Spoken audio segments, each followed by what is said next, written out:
हमारे सहयोगी प्रणय उपाध्याय हमारे साथ बेंगलुरु से जुड़ गए हैं और साथ ही साथ वैज्ञानिक सचिन भांबा साहब भी हमारे साथ जुड़ चुके हैं।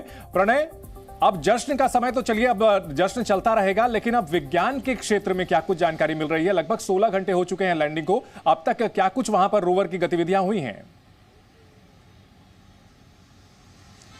देखिए, लैंडर जो है उसके लैंड करने के बाद रोवर करीब करीब तय समय के अनुसार, जो समय का विंडो था 2 से 4 घंटे का, तो करीब करीब 3.5-4 घंटे बाद ये बाहर निकला। और उसके बाद यानी अब कहा जाए कि इसके लैंडिंग के और उसके बाद रोवर के बाहर निकलने को भी करीब 10 घंटे से ज्यादा का वक्त हो चुका है। और उसके बाद इसने अपने सफल मूवमेंट किए हैं, 6 मूवमेंट्स हुए हैं। इसरो ने ट्वीट भले ही अब से कुछ देर पहले किया हो, ये कंफर्मेशन के बाद किया जाता है, ये चेक करने के बाद कि रोवर में कहीं किसी तरीके की कोई दिक्कत तो नहीं है। क्योंकि आप समझ सकते हैं चंदन कि 3,84,000 किलोमीटर की दूरी पर यदि किसी इक्विपमेंट का मॉनिटरिंग और मूवमेंट और मैनूवरिंग की जा रही हो तो उस समय में हर चीज बहुत श्योर होना बहुत जरूरी है। और इसीलिए इसरो ने इंतजार किया कि इसके तमाम पैरामीटर्स जो हैं वो ठीक तरीके से काम कर रहे हैं कि नहीं कर रहे हैं, इसका सोलर पैनल एनर्जी जनरेट कर पा रहा है या नहीं कर पा रहा है, क्योंकि रोवर का जो लैंडर के साथ कम्युनिकेशन है वो ठीक है या नहीं है। और उसके बाद जब ये इस बात की पुष्टि हो गई कि रोवर ठीक तरीके से काम कर रहा है, इसके मूवमेंट हो पा रहे हैं, और उसके बाद इसने एक्सपेरिमेंट्स करना शुरू कर दिया। उन एक्सपेरिमेंट्स का डेटा जो है वो आज सुबह से रिसीव होना इसरो का जो इस्ट्रैक सेंटर है